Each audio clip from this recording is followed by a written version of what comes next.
প্রদত্ত লেখচিত্রে দূরত্ব আর এর সঙ্গে তড়িৎ বিভব ভি এর পরিবর্তন দেখানো হয়েছে। আর সমান 2 মিটার দূরত্বে তড়িৎ ক্ষেত্রের মান ভোল্ট পার মিটার এককে নির্ণয় করো। এই একটা চিত্র দেওয়া রয়েছে, এক্স অক্ষ বরাবর দূরত্ব এবং ওয়াই অক্ষ বরাবর বিভবটাকে সূচিত করছে।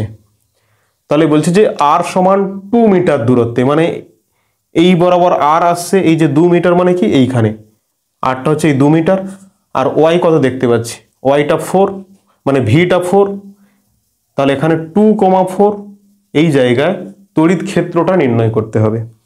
তাহলে আমরা কিভাবে নির্ণয় করব?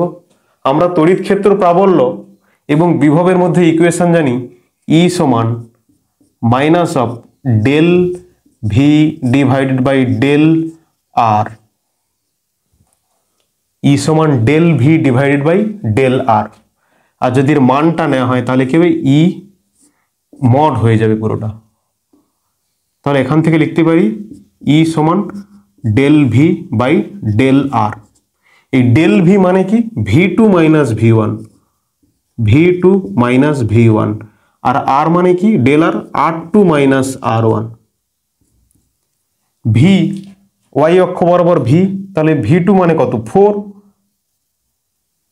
আর ভি ওয়ান মানে কত 0, তাহলে 4 minus 0 divide by R two মানে কত 2, আর আর ওয়ান মানে 0, 2 মাইনাস 0, 2 মাইনাস 0 মানে হবে 4/2 সমান কত আসবে 2 ভোল্ট পার মিটার।